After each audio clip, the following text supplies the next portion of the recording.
मोक्ष मार्ग प्रकाश ग्रंथ अधिकार 9वां। मोक्ष मार्ग का स्वरूप।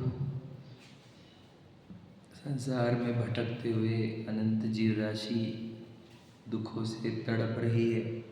उनको इस दुख से, बंधनों से मुक्त करने का मार्ग दर्शाने वाले तीर्थंकर भगवान, उनकी दिव्य ध्वनि और दिव्य ध्वनि से मुक्त होते हुए जीव हमें इस मुक्ति का मार्ग समझा रहे हैं। संसार में जितने जीव हैं वे कर्म से बंधे हैं। यह बात समझ में आने पर हमें मुक्ति के मार्ग की खोज प्रारंभ होती है। जहाँ राजा महाराजा हो, अमीर लोग हो, देव हो, स्वर्ग के, वे सब जन्म मरण कर रहे हैं। और जन्म मरण बेवजह तो नहीं होते। जन्म मरण तो कोई कर्म दंड दे, कोई दंड दे तो ही होते होंगे। बिना वजह इस जीव को नए नए शरीर प्राप्त होना, समझ रहे, ऐसा व्यवस्था क्यों होगी? ये अवश्य ही कोई अपराध करने के फल में इसको नए नए शरीर प्राप्त हो रहे हैं, जो हमें भी अभी एक प्राप्त है। तो ये अपराध के फल में प्राप्त होने वाले शरीर है, उसके साथ जन्म मरण है। इसका अर्थ ये है कि एक कर्म व्यवस्था है जो अपने अपराध को बराबर दंड देती है, और इसीलिए जन्म मरण है। तो जन्म मरण है मतलब कर्म है, कर्म है अर्थात अपराध चल रहे हैं। ये बात समझनी होगी हमारी। जब तक अपराध रहेंगे तब तक कर्म रहेंगे, और जब तक कर्म रहेंगे तब तक जन्म मरण रहेंगे। सही है कि नहीं? यदि मैं अपराध करना ना छोड़ूँ तो मुझे बताओ, मुझे कौन सुखी करेगा? क्योंकि अपराध चलते रहेंगे तो कर्म बंधन होते रहेंगे, और कर्म के फल में दुखी होना तो मतलब होगा ही होगा जी। क्योंकि संसार में जीव दुखी है ही, है क्या नहीं?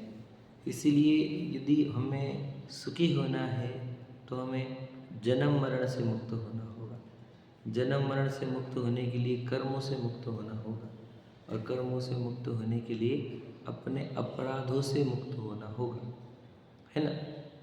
अपराध बंद करो, कर्म की दंड व्यवस्था प्रारंभ होगी ही नहीं, तो नए शरीर और जन्म मरण होंगे ही नहीं। इसलिए शुरुआत का पॉइंट अपराध है, कर्म नहीं है। ठीक है? तो अपराध क्या है? अपराध, तो अपराध का अर्थ हमने बताया था, राध अर्थात आत्मा होती है। और जो आत्मा की ओर बढ़े, आत्मा की भक्ति आराधना करे, भक्ति करे, आत्मा को जाने पहचाने, रमे उसमें, ये होती है आराधना। और जो आत्मा से विमुख जाए, आत्मा की अरुचि करे, है ना, आत्मा को कष्ट दे, पीड़ा दे, वह होती है विराधना। समझ रहे?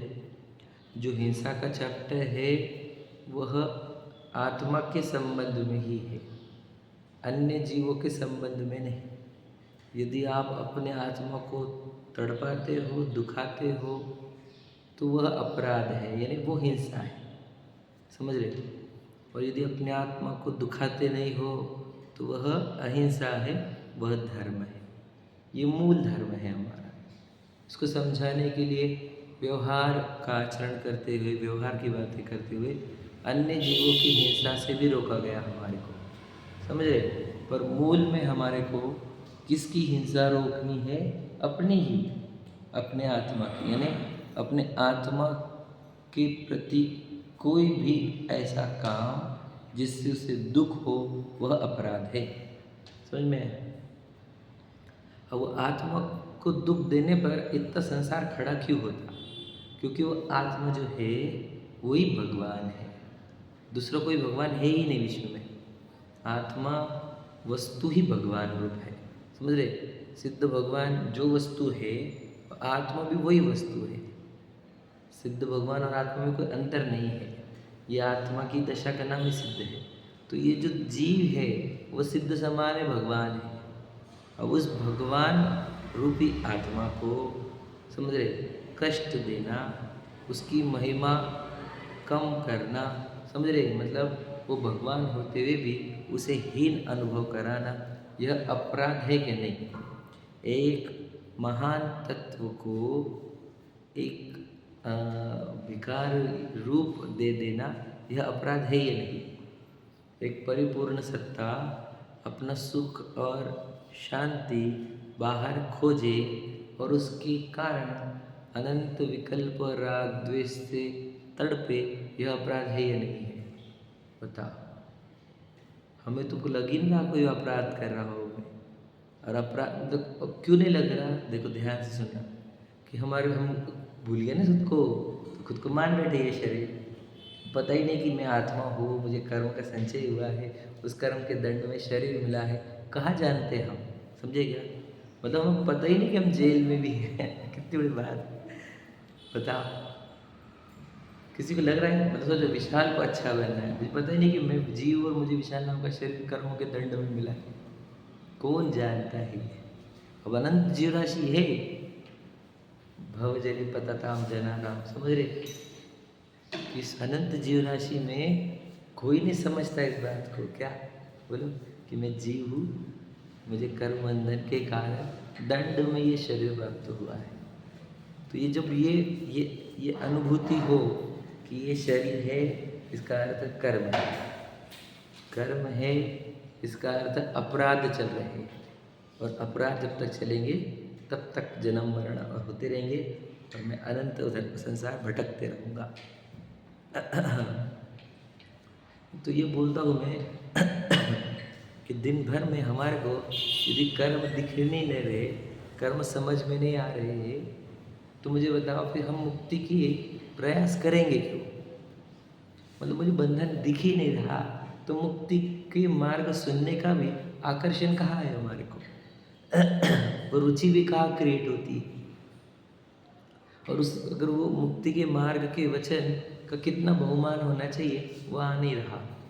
वो कितना आनंददायक और शाश्वत सुख प्रदायक है, ये हमारे भावनाओं में उछल के आ नहीं रहा, क्योंकि हम अपने आप को बंधन में है ये स्वीकारते ही नहीं, समझ रहे हैं। इसलिए पहले में पहले ये हमें कर्म बंधन है और उसका रोग हुआ है, यह स्वीकारना होगा। कौन है जिसको कर्म बंधन का रोग हुआ है, बोलो। आपको हुआ है क्या कर्म बंधन का रोग? क्या है रोग? बुखार रोग है कि कर्म बंधन रोग है? अच्छे से बताओ, बताओ। बुखार मेरा रोग दिखता है मुझे, जबकि वो मेरा रोग नहीं। कर्म बंधन मेरा रोग है, वो मुझे रोग दिखता नहीं। आप समझे क्या कह रहा हूँ? गहरे समझना। मतलब सोचो हमारे रोग भी कौन से हैं, कैंसर, ब्लड प्रेशर, शुगर, ये हमारे रोग हैं। ये रोग है हमारे, तो ये तो शरीर का परिणमन है पुद्गलों का, ये रोग भी नहीं है। इसको लौकिक में दुनिया की भाषा में रोग बोले जाते, भैया समझ रहे। रोग तो हमारा कर्म बंधन है, समझे कि नहीं। और ये कर्म बंधन रोग क्यों है? क्योंकि हम अपराध कर रहे हैं। पक्का हो रहा क्या? शरीर है, यही रोग है। शरीर निरोगी रहा तो कोई, शरीर निरोगी रहा तो मुझे कोई रोग दिखता नहीं है कि नहीं। शरीर निरोगी रहे, शरीर के साथ अनुकूलता बनी रहे, तो किसको कर्म बंधन दिख रहे हैं, बताओ। किसको दिख रहे हैं? विज्ञानी जनों को दिख रहे हैं। अब देखो चक्रवर्ती भरत जी का ले लो, या 24 तीर्थंकर ले लो, हमारे पूरे पुण्य के वैभव है, शरीर निरोगी है, सुंदर है, का है ना, कामदेव समान सुंदर शरीर, फिर भी रोग दिख रहा है। और उस रोग के निवारण करने के लिए दीक्षा ली जा रही है। आप समझे क्या? और हमारे को निरोगी शरीर, सुंदर काया मिल जाए तो रोग भाषित ही नहीं होता। समझे? तो मैं तो अनादि से रोगी हूँ, ये लग रहा है हमारे को रोगी हूँ। बताओ किसको लग रहा है रोगी हूँ? जिसको लगे वो इस जिनवानी को पढ़े, क्योंकि इसमें क्या है बोलो? बंद विधि भानवे को। और इसमें और एक है, अब जो बोलते हैं कि कर्म के अवसान का कहकर स्वरूप, समझे कि नहीं? कर्म कैसे निकाले जाते हैं, कर्म का अभाव कैसे किया जाता है, कर्म कैसे आते हैं, ये सब विधि सिखाने वाली जिनवानी है। समझे क्या? तो मैं कर्म बंधन सहित हूँ, यह समझना हमारे ज्ञान की परिपक्वता है। यानी हमारा ज्ञान परिपक्व हो रहा है जब उसे कर्म स्वीकार हो रहे हैं। क्योंकि कर्म अगर ना होते तो ये शरीर क्यों है, ये पूछता हूँ। तो अगर शरीर है तो ये नष्ट क्यों होता है, मरता क्यों है, इसमें रोग आदि क्यों होते हैं? प्रश्न समझ रहे क्या? हमें तो सोचो गाड़ी बंगले दिखते हैं, पैसे प्रॉपर्टी दिखते हैं, सक्सेस फेलियर दिखता है, कर्म नहीं दिखते हैं, क्योंकि दृष्टि मोह की है। तब कर्म समझते। बिल्कुल सही बात है। बाप के उदय में तो भी कर्म दिखते हैं थोड़े बहुत। मतलब सोचो, सिर दुख रहा तो दिखता है कर्म उदय है, और सिर नहीं दुख रहा तो नहीं दिखता कि ये भी कर्म उदय है। कौन सा? सातावेद नहीं चल रहा है, समझ रहे? और उस समय तो जरूरत भी नहीं कर्म को याद करने, क्यों? सब सही चल रहा है ना, फिर कर्म क्यों याद आएंगे बताओ? मतलब ये तो हम है ही, भगवान जी के पास दुख में ही जाते हैं। नमोकार मंत्र टेंशन के टाइम पे ज़्यादा निकलते हैं, है कि नहीं? जब बढ़िया चल रहा है पुण्य का उदय, तब थोड़ी नमकार मंत्र निकलते, समझे कि नहीं? तो वैसे ही समझना है मुझे कि हमें कर्म के उदय, सत्ता या कर्म बंधन सहित हो, ये समझ में आया या नहीं आया आज तक? रोग है मुझे एक लगा हुआ और अनादि का रोग है, ये समझ में आने पर अब ये जिनवानी खुलती है कि मुझे अगर रोग है, देखो मेरे को जन्म मरण कर, मुझे मरना नहीं है आज। किसको मरना है? किसी को मरना नहीं, रूल है ये। क्योंकि देव मनुष्य तिरंज मरना नहीं चाहते, नार की मरना चाहते है ना, शुभ आयु बोली जाती है क्या? मैं मरना नहीं चाहता, फिर मार कौन रहा है? प्रश्न है। मुझे नहीं छोड़ना है शरीर, फिर भी छोड़ना पड़ेगा ना। तो कर्म है या नहीं है? पक्का बोलो, कर्म है या नहीं? कर्म है। तो फिर अब कर्म जब तक है तब तक क्या है? जन्म मरण है, क्योंकि मरण हुआ तो जन्म भी है, और समझ रहे? फिर जन्म मरण है, तो जब तक जन्म मरण है तब तक मैं सुखी हूँ क्या? क्योंकि जहाँ पे जो कमाऊँगा वो सब छोड़ के जाना पड़ेगा अगली जगह। तो जब तक जन्म मरण है सुखी रहूँगा क्या? नहीं। तो जन्म मरण का अभाव करने के लिए किसका अभाव करना पड़ेगा? कर्म का। समझे कि नहीं? कर्म का है, कर्म का अभाव कैसे किया जाता है? ये कहाँ सीखने को मिलेगा? जिनवानी में। एक तो साक्षात जिनेंद्र भगवान की वाणी सुनो, गुरुओं की वाणी सुनो, या जिनवानी पढ़ो, समझ रहे? वहाँ पर ही इस कर्म के बंधन से निकलने की प्रक्रिया मिलती है, जिसको मोक्ष मार्ग कहा जाता है, मुक्ति का मार्ग। समझ रहे? मोक्ष मार्ग समझ में आया? इससे निकलने का रास्ता, कर्मों के जाल से, जन्म मरण के चक्कर से, समझ रहे? चक्र है नहीं, इसमें से निकलने का रास्ता, कर्म से निकलने का रास्ता, इसी का नाम मोक्ष मार्ग है। अब इस जो मोक्ष मार्ग में, अब हम आए जिनवानी के पास कि कैसे निकले हम, इस जन्म मरण से कैसे निकले, इस कर्मों से कैसे निकले। तो उन्होंने कहा कि कर्म क्या है? पुद्गल व्यवस्था है, पुद्गल की एक व्यवस्था है कर्म की व्यवस्था। इसका कनेक्शन हमारे भावों से है, समझ रहे? निमित्त नैमित्तिक संबंध है भावों से। कर्म जानबूझ के सताते नहीं है, जब तू अपराध करता है तब वे एक्टिव होते हैं। तो उन्होंने हमारे को क्या बताया? अपने भावों में ही अपराध है, उन अपराधों को छोड़ेगा तो कर्म का चक्कर छूटेगा, फिर जन्म मरण छूटेंगे। समझ में आ रहा है? प्रक्रिया समझना ध्यान से। ये जिनवानी के पास आकर ये बात समझ में आती है हमारे को कि हमारे को करना क्या है। हमारे को हमारे अपराध समझने हैं, अपराध दूर करने हैं, यदि हमारे को जन्म मरण का अभाव करना है तो। समझ रहे? समझ में आ रहा है? अपराध तो हम क्या अपराध है, हमने कौन सा अपराध किया? तो कहे तू वस्तु तो भगवान स्वरूप है। समझ रहे? सत्ता तेरी अनंत गुण रूप भगवान है। समझ रहे? अनंत शक्ति संपन्न है, शाश्वत भगवान है, अरहंत सिद्ध दशा से भी महान है। अब तू ऐसा होते हुए तू स्वयं का अस्वीकार करके अपना सुख बाहर में जब खोजता है, तब तू अनंत आकुलता उत्पन्न करता है आत्मा में, आत्मा को दुखी करता है। यह वह अपराध है। बस इस अपराध के कारण तो अपने आत्मा को इतना तड़पाता है और इच्छा के महासागर उत्पन्न होते हैं। उन इच्छाओं से ही कर्म का आकर्षण होता है। क्लियर हो रहा है? अब जब ये कर्म आकर्षित होंगे तो क्या होगा? फिर वापस कर्म का बंधन होगा और फिर जन्म मरण चलते ही रहेंगे। तो कैसे अभाव करें इसका? तो अभाव करने की प्रक्रिया ही ये है कि अपनी सत्ता को पहचान कर हमारा सुख जब हम बाहर खोजना बंद करते हैं, तब आत्मा में तड़पन घटती घटते नष्ट होती है, अपराध घटते घटते नष्ट होते हैं। जब अपराध घटेंगे तो कर्म की दंड व्यवस्था जो है वो भी नाश होगी और फिर जन्म मरण का भी नाश होगा। समझ रहे प्रक्रिया? सरल भाषा में सबको समझ में आए ऐसी बहुत कर रहा हूँ मैं। तो अपराध का अभाव करना है तो पहला काम है स्वयं को पहचानना। तो स्वयं के पहचानने का नाम ही सम्यक दर्शन है। जो सम्यक दर्शन ज्ञान चरित्र ने मोक्ष मार्ग कहा है वो ये है। तो सम्यक दर्शन की प्राप्ति कैसे होती है? तो हमने कल पिछले बारी को प्रक्रिया पढ़ी थी, बताए थे हमने। सम्यक दर्शन यानी पहले तो मोक्ष मार्ग क्या है, मुक्ति कैसी होती है, इस जन्म मरण से कर्मों से बाहर कैसे निकलते हैं?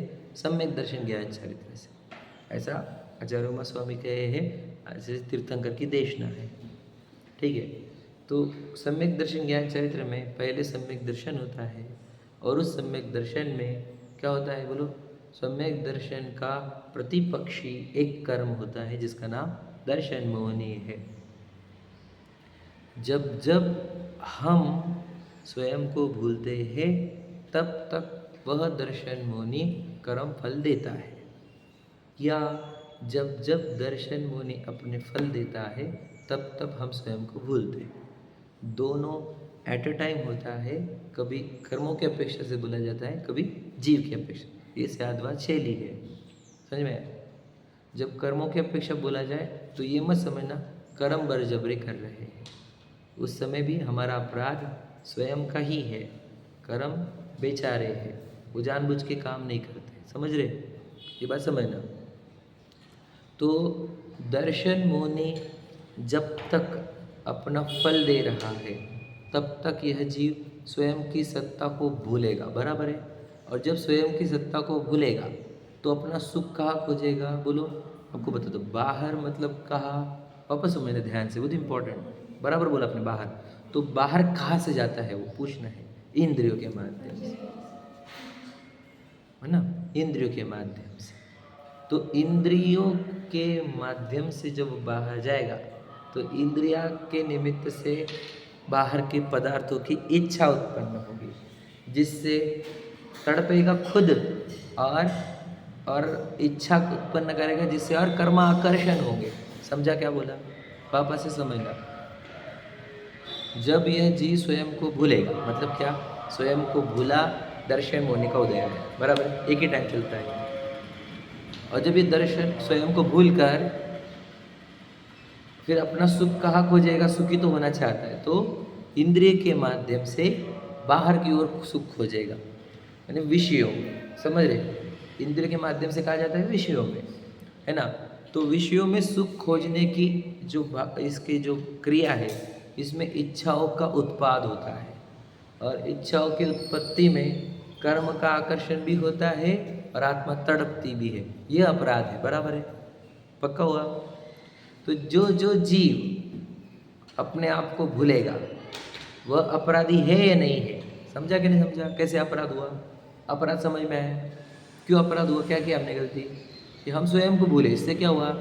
सुख बाहर खोजने लगा, उससे क्या हुआ? आत्मा तड़पने लगी। और अपने आत्मा को दुख देना, यही तो अपराध होता है। एकमात्र यही अपराध है जिनवानी में। दूसरों की आत्मा को दुख देना तुम दे नहीं सकते, आचार्य कुंद कहे गए। मैं किसी को सुखी दुखी नहीं कर सकता, सब अपने कर्मों से सुखी दुखी हो सकते हैं। ये आचार्य कुंद कुंद कहे कि नहीं कहे? तो हम किसी और को तड़पाते ही नहीं है, हम तड़पाते हैं स्वयं को। काहे से? इंद्रियों के मार्ग में जाकर, भोगों में जाकर अपने आत्मा को जो तड़पाते हैं, उस तड़पन का नाम अपराध है, उस तड़पन का नाम राग, इच्छा, हिंसा है। समझ रहे? उसके कारण कर्म भी आकर्षित होते हैं। समझ में आ रहा है? यह कर्म बंधन की प्रक्रिया है जो हमारे को जिनवानी से सीखी हमने। तो कर्म बंधन को रोकने की प्रक्रिया क्या है यह बताओ। तो कर्म बंधन को रोकने की प्रक्रिया ये कि स्वयं को पहचान ले। तो स्वयं को पहचानने से क्या होता है? अपना सुख बाहर खोजना बंद हो जाता है, जिससे अनंत इच्छाएं और उपयोग भोग वाले कार्य घट जाते हैं, और उससे अपने आत्मा के अंदर एक अद्भुत शांति और सहजता उत्पन्न होती है। इससे अपनी हिंसा कम होने से, अपराध कम होने से कर्म बंधन कम होते हैं, और अपराध धीरे धीरे खत्म होते हुए कर्म बंधन का पूर्ण अभाव होता है, और हम अनंत काल के लिए सुखी होते हैं। प्रक्रिया तो एकदम सरल है, एकदम सरल। कहाँ से शुरुआत होती है प्रक्रिया? स्वयं को पहचानने से, बस। अब स्वयं को पहचानना मतलब क्या? सम्यक दर्शन। इस सम्यक दर्शन की प्राप्ति कहाँ से होती है? आचार्य उमा स्वामी कहे गए कि जो तत्व की श्रद्धा करता है उसको सम्यक दर्शन होता है। तो तत्व की श्रद्धा काहे से होगी? बोलो, तत्व की श्रद्धा होगी तत्व विचार से। ध्यान से सुनना, समझ रहे? तत्व की श्रद्धा होगी का जब तत्व का विचार होगा, निर्णय होगा। समझ रहे? निर्णय कब होता है? परीक्षा करने पर। तत्व विचार करते करते परीक्षा होती है, फिर निर्णय होता है, फिर श्रद्धा होती है। तो तत्व की विचार कब होंगे? जब तत्व सुने होंगे, पढ़े होंगे तो। समझे कि नहीं? तो तत्व पढ़ना और सुनना बुद्धिष्ट लब्धि है, तत्व विचार वो प्रायोग्य लब्धि है। समझ रहे? और तत्व सुनेंगे कहाँ? देश शास्त्र गुरु के निकट, वो विशुद्धि लब्धि है। कौन सुनेगा? वह स्वयं लब्धि है। समझ में आ रहा है? ये सब प्रक्रिया है कि नहीं आपके पास? दर्शन विषय बताओ, आपकी स्वयं लब्धि है कि नहीं आपके पास? है। विशुद्धि लब्धि है कि नहीं? है। देश लब्धि है कि नहीं? अब क्या चाहिए? प्रायोगिक चाहिए और करण चाहिए। तो इसके बाद क्या होगा? सम्यक दर्शन होगा। कैसे होगा? तत्व श्रद्धा होगी। तत्व श्रद्धा मतलब क्या? बोलो बोलो, कौन से तत्व की श्रद्धा करनी है हमारे को? दो ही तत्व की, जड़ और चेतन। इसको स्वपर कह सकते, जीव जीव कह सकते। समझ रहे? दो ही तत्व। शरीर जड़ है, यही तो श्रद्धा करनी है। समझेगा? सुना तो है ना जिनमानी से। अब जो जिनमानी से सुना ना हमने, शरीर जड़ है, मैं नहीं हूँ, सुना कि नहीं सुना? अब मुझे बताओ, ये निर्णय क्यों नहीं किया? ज़्यादा काम थोड़ी करना है। शरीर कैसा है ये विचार करने को बैठो आप। देखो मलमूत्र निकलते जिसमें से, हड्डी मांस चमड़े का है। समझ रहे? रॉ मटेरियल जहाँ अंदर मॉलिक्यूल आपको देख लेना, इसके सेल्स, बॉडी सेल्स भी होता है ना, सब सेल कहाँ से बना? पुद्गल परमाणु से। देखो जैसे ये जड़ है वैसे ये शरीर जड़ है। इतना विचार करके शरीर को जड़ स्वीकारना, विचार करके परीक्षा करना, शरीर जड़ है ये स्वीकारना, तो हो गया ना तत्व श्रद्धा। इसमें चेतना का अभाव है और चेतना वाली वस्तु अलग है। इतना ही तो श्रद्धान करना है, और कौन सा अलग करना है बताओ? नहीं हमने तो बोला बहुत बड़ा है, बहुत बड़ा, इतना ही है। समझे कि नहीं? ज़्यादा है क्या? मतलब सोचो, सुन कितने दिन से रहे हम कि शरीर जड़ है, जीव जुदा पुद्गल जुदा, कितने दिन से सुन रहे हैं हम? लगाओ अपना अपना कैलकुलेशन सब लोग, और अभी तक निर्णय अभी नहीं कर पाए। तो ये कौन सी प्रक्रिया में हो आप? कि बस सुनने की प्रक्रिया में लगे हुए। वापस तो सुनना भी पड़ेगा आपको कि जीव जुदा है पुद्गल जुदा है। सुनना, और क्या सुनोगे तुम? तीसरी बात, और उससे फायदा क्या होगा अलग अलग सुनने से? ये बताओ बताओ, फायदा क्यों नहीं होगा? क्योंकि तुम सुनने की आदत डेवलप कर लोगे एक, और अच्छा भी लगता है, मन रंजित होता है ना। हम वो नहीं कह रहे गलत है सुनना, सुनो, लेकिन निर्णय करते चलो, आगे आगे बढ़ते चलो। समझे कि नहीं? जब सुना हमने कि शरीर जड़ है, मैं चेतन हूँ, अब शरीर जड़ नहीं है, पूर्व कर्म ने रचा नहीं इसको, मिट्टी का नहीं है, हमारी रचना है क्या ये? सोचो, पूर्व कर्म ने रचा हुआ है, मिट्टी की रचना है, जड़ है, मलमूत्र वाला है। इतना समझना कठिन पड़ रहा हमारे को। तो इतना निर्णय करना और आगे चलना, ऐसे मुझे बोलना है। निर्णय ही नहीं कर रहे हम, मतलब कैसे खा रहे पचा नहीं रहे। समझ रहे? रूल याद रखना, खाना और पचाना। सुनना ये खाना है, और विचार करना वो पचाना है। डाइजेशन कब होगा? जब पचाओगे तो याद रखना, विचारना के बाद श्रद्धा तक भी पहुंचना है हमारे को। तो श्रद्धा तक कैसे पहुंचते? विचारते विचारते निर्णय होते हैं, विचारते विचारते परीक्षा होती है, परीक्षा से निर्णय होता है, और निर्णय से श्रद्धा होती है। समझे? शरीर को परीक्षा की ना हमने कि मैं हूँ क्या नहीं ये विशाल, तो ये बाल वगैरह मैं उगा रहा हूँ, तो मेरे ये इधर इधर कौन डिज़ाइन किया? मुझे जबड़ा नहीं चाहिए, हाथ पैर नहीं चाहिए, गंदे शरीर नहीं चाहिए, पर क्या करें हम? तो है क्या नहीं है? कर्म है क्या नहीं? शरीर है क्या नहीं? पुद्गल है क्या नहीं? बताओ। निर्णय होने पर क्या हो जाता है? अब क्या हो जाता है? ये मेरी सत्ता नहीं है, ये मालूम होने पर बताओ, इससे संबंधित माता पिता अपने लगते, पत्नी बच्चे अपने लगते, घर गाड़ी को, मैं विशाल ही नहीं हूँ, तो विशाल का घर, विशाल की गाड़ी, विशाल के पापा, विशाल की मम्मी कहाँ है मेरे? और ये पर हो जाने पर मेरे को उन संबंधी सभी इच्छाओं से निजात यानी मुक्ति मिलती है, उधर के सब विकल्पों से, राग द्वेष से मुझे मुक्ति मिलती है, अनंत इच्छाओं से मुक्ति मिलती है। तो ये नहीं कि बड़ा काम, ये है वो काम जो मुझे करना था। इससे मेरे अंदर क्या होती है? मैं अपने अंदर इच्छाओं से, चिंताओं से मुक्त होकर अपने अंदर कितनी शांति प्राप्त करता हूँ, ये मुझे चाहिए था। ये है वो मेरा लक्ष्य जो मुझे प्राप्त करना था। हम सुनकर क्या कर रहे हैं बताओ? वापस वही हो रहा है ना कि उपयोग को इंद्रिय माध्यम से बाहर ही तो निकाल रहे हैं, और क्या है? सुनना भी तो वही काम है क्या नहीं? इससे दुख नहीं होता क्या हमारे को? इससे भी दुख होता है। तो जिनवानी सुनने से भी दुख होता है, हाँ, पर ये नहीं बोल रहे हम कि तुम फिर अब गाने सुनने लग जाओ, कि तुम टेलीविजन देखने लग जाओ। हम ये नहीं कह रहे खाओ पियो, हम बोल रहे जिनवानी सुनना भी दुख है तो भीतर जाओ आप। समझे ना? क्योंकि अंदर जब हम अपने उपयोग को इंद्रिय द्वार से बाहर फेंकते हैं तो इच्छा तड़पने वाली ही है, और हमारे अंदर आकुलता उत्पन्न होने ही वाली है, और वो आकुलता हमारे को शांति थोड़ी बैठने देगी। समझ रहे कि नहीं? जीव यहाँ से दूसरे गांव जाता है तो क्यों जाता है? एक उपयोग में इच्छा उत्पन्न हुई, उस उपयोग की पूर्ति करने के लिए जाता है वो, है कि नहीं? उस इच्छा की पूर्ति के लिए। तो बोलना ये है कि अगर तुम इंद्रियों का प्रयोग करोगे तो इंद्रियां नए नए चीज़ मांगेंगी, तुम देते बैठोगे थक जाओगे। कब तक देते रहोगे इसको? और कब क्या नहीं दिया हमने आज तक ये बताओ? तो ये तो कोई नेवर एंडिंग काम है, वो लूप है, वो इंटर लूप, समझ रहे? उसमें घुस फिरते रहेंगे, फिरते रहेंगे, फिरते रहेंगे, है ना? तो इसके अभाव करने की प्रक्रिया हम बता रहे थे कि आपको क्या करना होगा कि ये प्रक्रिया का अभाव करने के लिए, स्वयं की सत्ता पहचानने के लिए जो सुना है उसका विचार करो। सोचो कौन है आप? बोलो कौन हो आप? सही बोलो। मुंह से बोल रहे हैं, परिणामों से बोल रहे हैं, क्या अभिप्राय से? सब लोग उत्तर देना आपको।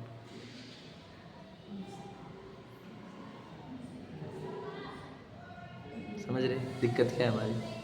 हमारे परिणामों में तक नहीं है, और अभिप्राय की तो दूर की बात है। बोलो कौन है आप? बोलो, सच बताओ। बोलो फिर ऐसी इतनी कमज़ोर सुनना है हमारा कि सुन के वही छोड़ देते हम, और इसके लिए सुना जाता है क्या?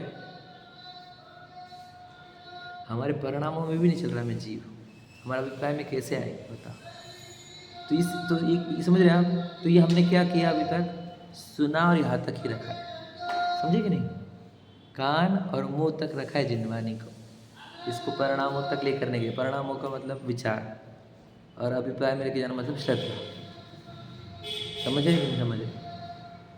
हाँ या नहीं? तो कर रहे हैं कुछ हम ऐसी प्रक्रिया? तो फिर मुझे तो जब ये प्रक्रिया नहीं करेंगे दर्शन मुनि क्या करेगा? जब हम ये प्रक्रिया में नहीं है तो दर्शन मुनि क्या करेगा? उदय देगा। और मुझे तो वो उदय दे रहा है यदि, यानी से मिथ्या दर्शन चल रहा है ना? और मिथ्या दर्शन वाला जीव मोक्ष मार्गी होता है क्या? और हम तो अपने आप को धार्मिक भी मानते हैं और मोक्ष मार्गी भी मानते हैं। हम अगर पूछते कि अभी मोक्ष मार्गी कौन है, सब जन हाथ खड़ा करते। मुझे तो किस बात पर हम मोक्ष मार्गी, किसके आधार पर? हम ये नहीं खाते, वो नहीं खाते, वो नहीं खाते, रोज स्वाध्याय करते, यही बोलते। मोक्ष मार्ग का आधार क्या है हमारा? हमें हमारी सत्ता ही नहीं, सोचो हमें क्यूरियोसिटी भी नहीं, को हमें पता। भगवान जैसा जीव, समझ रहे, सिद्ध समान जीव खुद को ही पहचानना नहीं चाहते, इस शरीर में संतुष्ट है। मतलब सोचो विपर्यस, समझ रहे, शंका भी नहीं है इसको, विपर्य में ही मतलब संतुष्टि। समझ रहे, जैसे शरीर विशाल हो तो बस खत्म, अब क्या? शंका भी नहीं है कि मैं आत्मा हूँ क्या? विपर्य समझ रहे ना, संशय विपर्य अनध्यवसाय। अनध्यवसाय है कि विपर्य है, ये शंका। क्या लगता है आपको? अपने अपनी प्रति बताओ। शंका है कि विपर्य कि अनध्यवसाय? बताओ सब अपना अपना बताना। बताओ क्या है, मुझे मत बता, अपने अंदर। और सच बोलना। मतलब बोलता हूँ, मैं सुनता हूँ ना, वो बोलता हूँ कि स्वयं के प्रति ईमानदार रहो, स्वयं से झूठ मत बोलो। मैं भी, मैं अगर स्वयं से झूठ बोलने लग जाऊँ तो मेरे जैसा कोई व्यक्ति बुरा नहीं। समझ रहे? यदि मेरे अंदर विपर्य है तो तोड़ो उसको। समझ रहे? प्रश्न उठाओ, मैं कौन हूँ? क्योंकि आप हो नहीं, जो मुझे दिख रहा है वो आप हो थोड़ी, वो आप हो ही नहीं। आप तो जी हो इसके भीतर, मैं चेतन सत्ता हो आप, पर इसको स्वीकारना होगा। जब हम इसके स्वीकारने के लिए प्रयत्नशील होते हैं, समझे, या समझने के लिए प्रयत्नशील होते हैं, तब वो दर्शन मुनि मंद पड़ता है। मैं आपको बताया था, दर्शन मुनि इतना गाढ़ा था। जब हमने शैव शम लाया थोड़ा मंद होता है, जब हमने विशुद्धि लाई और मंद होता है, जब उपदेश न लाई और कम होता है, प्रयोग करने लगे और कम, और करण हो गया तो इतना बारीक होके खत्म होता है, गैप पड़ता है। हम तो वो प्रक्रिया में है जब हमने दर्शन मुनि को मंद किया। मतलब क्या, मैं आत्मा ये चर्चा सुन तो रहे आप, कितने लोगों को तो यही बोरिंग लगता है। तो दर्शन मुनि इतना तो मंद पड़ा है कि मैं आत्मा ये सुन रहे हो, लेकिन इतने से थोड़ी काम होता। ये देख ले प्रक्रिया, यहाँ तक पहुँचे हो देशनाथ। हमने बोला लोग प्रायोगिक से रिटर्न चल जाते, देशना की कहाँ बात कर रहे हो आप? अब भव्य चौक पहुँच जाते हैं प्रायोगिक तक। हमें सोचो, मुझे भूख लगी नहीं, मैं कौन हूँ? मेरे स्वरूप की पहचान की भूख नहीं लगी हमारे। सोचो हमारे को पेट वाली भूख लगती ही है, समझ रहे? फिर हमें बोलो पैसों की भी भूख लगती है, हमें परिवार की भूख लगती है, हमें को पद की भी भूख लगती है, प्रशंसाओं की भूख लगती है। लगती कि नहीं लगती? सच बात। जब वो भूख लगती है हमारे को, मुझे ये भूख क्यों नहीं लगती कि मैं कौन हूँ? ये प्रश्न की भूख क्यों नहीं लगती? स्वयं को पहचानने वाली भूख क्यों नहीं लगती? अरे मैं पहचानूंगा मैं कौन हूँ। कितना प्रयत्न किया हमने समाज में स्टेटस क्रिएट करने के लिए, बताओ, कि लोग समझे कि ये अच्छा वेल टू डू है। वेल टू डू करने के चक्कर में 25-50 साल डाल देते हैं हम, समझ रहे कि नहीं? और मैं सम्यक दृष्टि बनने के लिए 25-50 मिनट नहीं हमारे पास।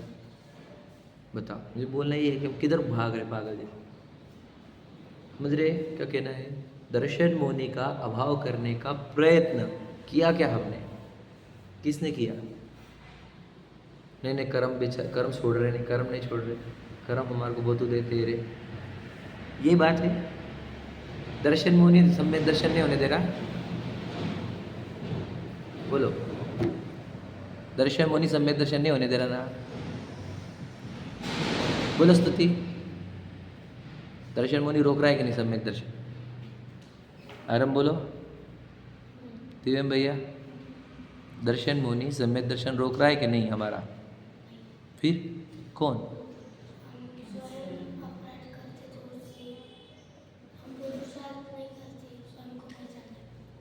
मुझे तो फिर हमारे साथ हम कोई अपराध कर रहे हैं, ये तो भी लग रहा है कि हमारे को स्वयं को नहीं पहचानना अपराध होता है, ये पता है कि नहीं? मैं निरंतर अपराध कर रहा हूँ, यानी अपराध बोध ही ना हो जिसे, ऐसे जीव का भला कौन करे? बताओ।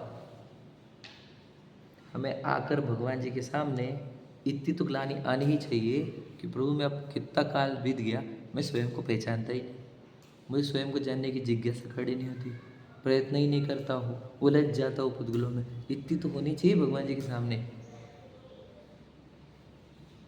समझ रहे क्या? मतलब अपराध बोध ही नहीं है यदि, तो अपराध दूर करने के प्रयत्न कहाँ प्रारंभ होंगे? समझो, तो ये हमारा अपराध दूर करने के लिए आए हैं हम जैन शासन में। मैंने आपको बताया ना, भगवान तो आप हो, सिर्फ अपराध छोड़ो बस। अपराध का अर्थ भी बताया मैंने, राध के विरुद्ध, आत्मा के विरुद्ध जो काम होता है वह अपराध होता है। राध मतलब आत्मा, समझे बात? सही समझ रहे? गहरी बात है। तो दर्शन मुनि का उदय हमें जब नहीं आएगा, अर्थात जब हम स्वयं को जानेंगे, समझेंगे, अनुभव करेंगे, समझ रहे, उस समय हमारा मोक्ष मार्ग प्रारंभ होता है। समझे कि नहीं? एक तो दर्शन मुनि के सर्वघाती का उदयावली में ना होना, समझे कि नहीं, या किसी भी प्रकृति का उदयावली में, दशन मुनि के किसी भी प्रकृति का उदयावली में नहीं होना, वह ही वो काल है जब हम मोक्ष मार्गी कह सकते स्वयं को। और यदि हमारे उदयावली में दर्शन मुनि है, कौन से, सर्वघाती वाले, यदि, तो चाहे दीक्षा ले लो, समझ रहे, चाहे व्रत ले लो, तो भी सब, तो भी बोलो मोक्ष मार्ग नहीं है। ये सब बातें हुई है, मैं तो वापस एक बार रिवाइज कर रहा हूँ, क्योंकि हमें बस अभी कंप्लीट नहीं करना है। मुझे तो ये चाहता हूँ कि हम जो भी यहाँ से जाए वो अपने आप को जानकर पहचानने की जिज्ञासा लेकर जाए। हम जागे तो सही कि मैं कौन। सोचो, ये तो पक्का हो गया कि पूर्व कर्म ने विशाल नाम का शरीर बनाया, तो मैं हूँ कौन फिर? ये तो प्रश्न पढ़ना चाहिए। फिर मैं हूँ कौन? मुझे तो मैं विशाल ही लग रहा। मुझे इसका कारण बताता हूँ, वो भी बता देता हूँ। हिप्नोटिज्म होता है। हिप्नोटिज्म मतलब समझा क्या? मैंने बताया भी था एक बार, एक दिन रात को, सब कुछ लोग थे, कुछ लगे थे। मैंने बताया जो लड़के रहते हैं ना यंग एज में, वो एक लड़की को देखते देखते पागल हो जाते हैं, क्योंकि कॉन्सेंट्रेशन एक जगह पर, समझे। तो वो देखने से उधर उलझ जाते हैं। हमने बचपन में सुना था कि साड़ी के दुकान वाला साड़ी को ऐसे करके डालता है, तो वो लेडीज़ की आंखों में घूम जाती है वो साड़ी और वो ले लेती है। ये सुना है आपने कभी? तो ये एग्जाम्पल है ये सब। तो अपने ज्ञान को आज तक ये शरीर दिखा है, तो निरंतर उसको देखने से हिप्नोटिज्म होता है। वहाँ क्या कहा, दृष्टांत क्या दिया जिनवानी में, कि भैंसे का ध्यान किया किसी ने, तो स्वयं को भैंसा देखने लगा। तो मैं भी तो ध्यान कर रहा हूँ, मैं किसका, ये विशाल का, तो मुझे भी लग रहा है कि मैं विशाल। आप समझे क्या? हम सबको आप आपका नाम लगा लेना। अब हो नहीं, जैसे मैं विशाल नहीं हूँ, पर मुझे विशाल का ध्यान कर करके मैं विशाल हूँ, मेरे 2 हाथ पैर है, ये लग रहा है। ये हिप्नोटिज्म से हुआ है। और यहाँ यदि मैं अपने आप के प्रति, याद रखना, ये हिप्नोटिज्म कैसे टूटता है, तो जहाँ बार बार शरीर का विचार करने पर ये मैं शरीर हूँ ये कल्पना हुई है, तो बार बार मैं आत्मा हूँ ये विचार करने पर मैं आत्मा हूँ ये मान्यता होती है, तब ये हिप्नोटिज्म टूटता है। समझे क्या? ये हिप्नोटिज्म कैसे तोड़ते हैं उसकी विधि बता रहे हैं आपको। पता, हमें लग रहा है मैं हिप्नोटाइज्ड हूँ, आपको पता नहीं होगा। देखो, हमारे सिर्फ ज्ञान में, हमारे ज्ञान में बार बार एक आकार बन रहा है ये शरीर का, समझे कि नहीं? देखो वापस में कि एक देखो, आज तक हमारे को दिखा क्या है, हमने आज तक देखा कहाँ से? जो इस जन्म की बात करते हैं, इस जन्म में हमने आज तक क्या क्या देखा है? जितना भी देखा है इंद्रिय के माध्यम से देखा है, हाँ या नहीं? उपयोग है हमारा, और यूज़ क्या करते हैं हम? इंद्रियों को। तो इंद्रियों के माध्यम से क्या दिखता है? एक तो बाहर का दिखता है ना, तो ये हिलते डुलते हुआ शरीर दिखता है कि नहीं? खाता पीता हुआ शरीर। अब दिखेगा ये शरीर ही, तो मैं किसको मानेगा ये बताओ? समझे कि नहीं समझे?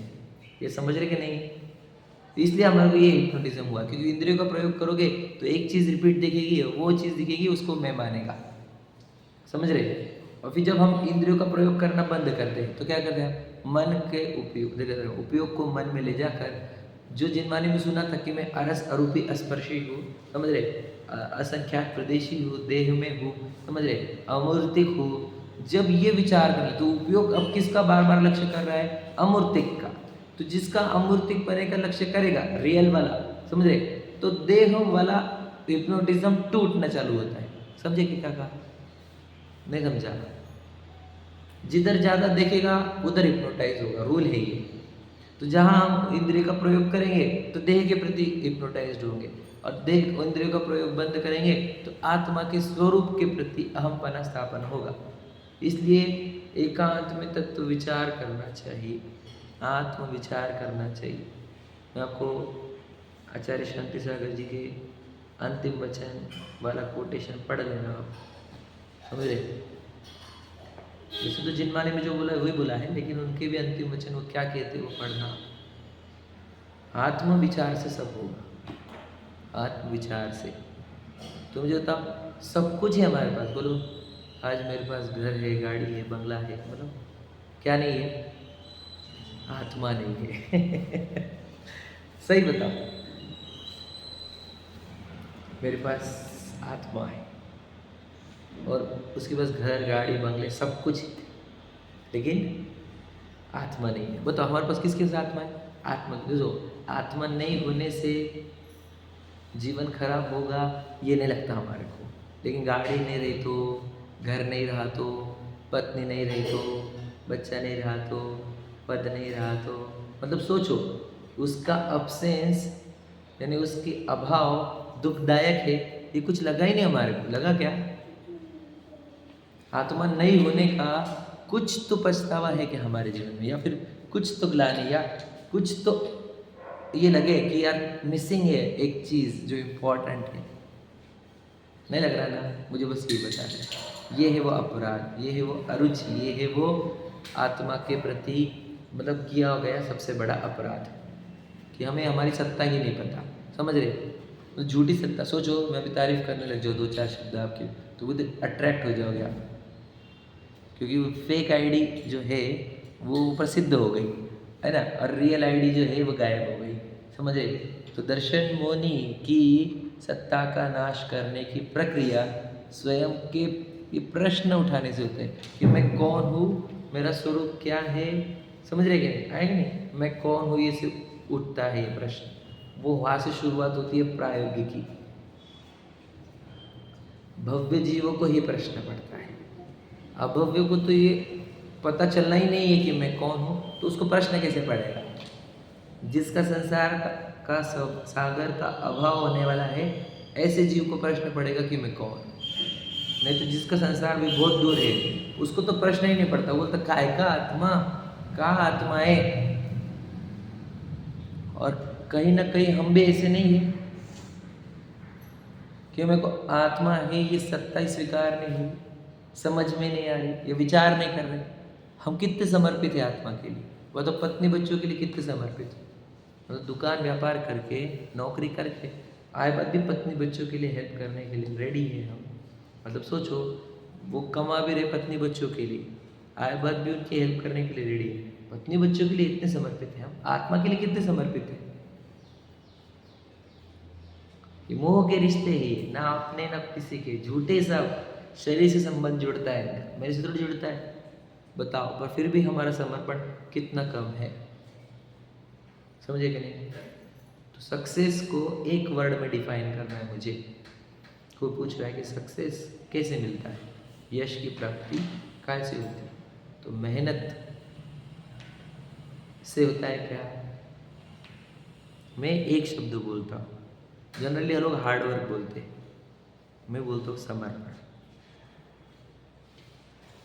समर्पण होने पर हार्डवर्क भी आता है। समझे कि नहीं? समर्पण ही एक शब्द, एक उत्तर है इसका। डेडिकेशन इंग्लिश में बोलते हैं।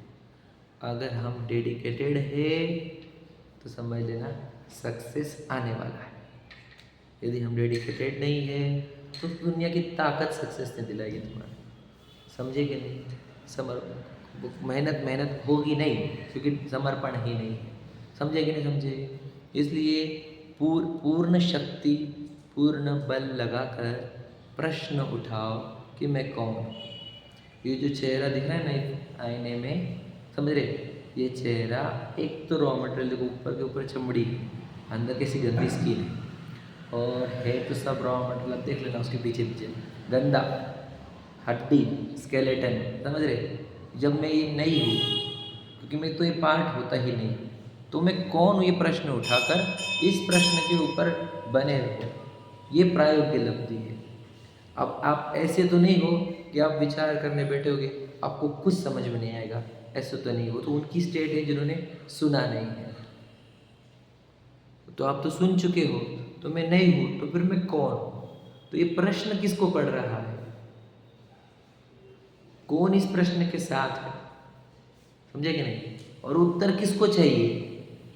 यहाँ से शुरुआत करो। समझे कि नहीं? यहाँ से क्या जाता है? शरीर मरता है तो क्या होता है? समझे कि नहीं?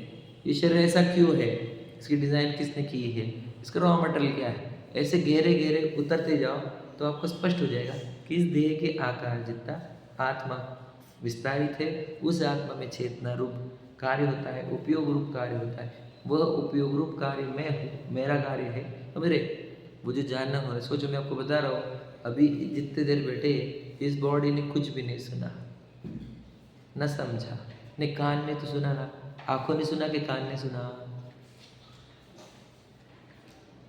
समझे क्या आप?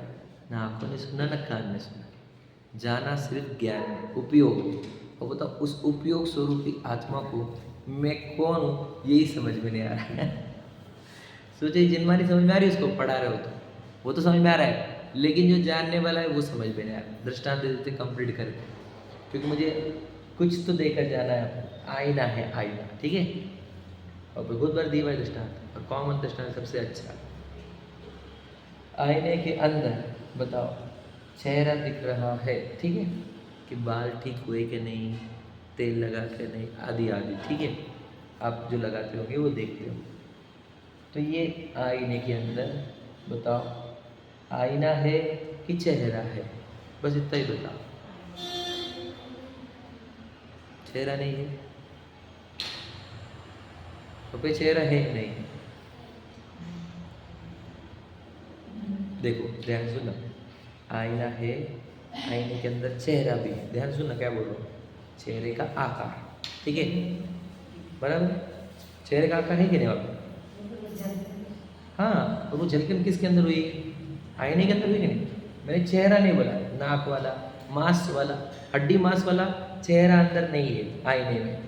हड्डी मांस वाला चेहरा तो बाहर है, बराबर है। अंदर एक रूप रंग वाला, आकार वाला, प्रतिभासन वाला चेहरा है कि नहीं आईने में? है कि नहीं? है। तो मुझे एक बात बताओ कि जब साफ करते हो आईने को तब चेहरा दिखता है क्या? नहीं। तो चेहरा कहाँ चला गया? आपको पता है, बस ये काम करना है। चेहरे जो झलकन आई है उसको गौर करो और झलकाने वाले को देखो। क्या कहा, समझे क्या? वापस से समझो। साफ करते हुए जैसे चेहरे के ऊपर लक्ष्य का छोड़ देते हो और वहाँ के धूल का लक्ष्य करते हो, समझ में आ रहा है क्या? बस यही करना है। अभी जो आप सुन रहे हो, इस सुनने वाले को गौण करो, समझ रहे क्या? सुनना गौण करना है, यानी विषय जो आया है उसको गौण करना है, और जो समझा जिसने है उसको मुख्य करना है। क्या कहा? नहीं समझा? समझे कि नहीं समझा? कठिन गया। देखो नया नया चेहरा आता है, एक व्यक्ति गया, दूसरा व्यक्ति गया, तीसरा व्यक्ति गया, चौथा व्यक्ति गया, आईना तो अपना काम बराबर कर रहा है, बराबर। तो बस वही, एक विषय है, दूसरा विषय है, तीसरा विषय है, चौथा विषय है, ये विषय जिसमें आ रहे हैं उसको जानो। जो पहले विषय दूसरे विषय को छोड़ दो। क्या कहा, समझा क्या? पहले ये समझाया तो वो समझाया, मैं कह रहा हूँ अभी तक जितना सीखा है ना सब भूल जाओ। ये जाना किसने उसको याद करो, उसको समझो, हो गया, पूरा विषय आ गया। ये जाना किसने? शरीर तो जानने का, तो जानने वाला है, तो जानने वाला है वही हो आपको। अब उसको पहचानो, उसको मैं मानो, दर्शन मोनी जाएगा, और पूरे कर्म की प्रक्रिया, कर्मों से बाहर निकलने की पूरी प्रक्रिया एक्टिवेट हो जाएगी और आप मुक्त हो जाओगे, सुखी हो जाओगे, अपराध बंद हो जाएंगे और अनंत काल तक सुख मिलेगा। कठिन है? कठिन है बहुत। बताओ मुझे मेरे ज्ञान से स्वयं का अनुभवन कितना कठिन हो गया, बताओ। कितना कठिन काम हुआ आपने। कितना सरलता है, आँख बंद करो, जो जानन जानन हो रहा है वो कहाँ हो रहा है, इतना ही तो समझ में, और क्या है। आँख बंद करे तो जानना बंद हो जाता कि नहीं? जानना चालू ही करना, वही तो मैं हूँ। ये जानन मेरे एक हाथ पैर है, समझ रहे? और जानन जहाँ से निकल रहा है वो मैं हूँ, समझ में? जानना मेरा अवयव है, पर्याय है, और जानन जहाँ से निकल रहा है सो मैं हूँ। समझा? कठिन पड़ता है। अब अकेले में बैठो और ये विचार करो। इसी से कर्मों के जाल से निकलने का या जन्म मरण का अभाव करने की प्रक्रिया ये है। हमने ये वाला काम किया कि पूछो आप खुद को, तुम्हें जन्म मरण का अभाव करने के लिए कितना प्रयत्नशील हो, बताओ। हम एग्ज़ाम दे रहे, कोर्स कंप्लीट कर रहे, परीक्षा दे रहे, कंपटीशन में जीत रहे, जिनमानी के, समझे, हर जगह पे लेकिन हम वो एकांत में बैठने रहे, क्योंकि जन्म मरण का अभाव करने की प्रक्रिया तो ये है, और कोई प्रक्रिया नहीं। मैं सिखा रहा हूँ कितने से लोगों को, हजारों को सिखाओ, इधर सिखाओ, उधर भेजो, ये भेजो, वो भेजो, करते रहो करते रहो, इससे थोड़ी मुक्ति होने वाली। एकांत में बैठकर विचार करोगे उससे होगा। समझ में? चलो। सहजानंद शुद्ध स्वरूप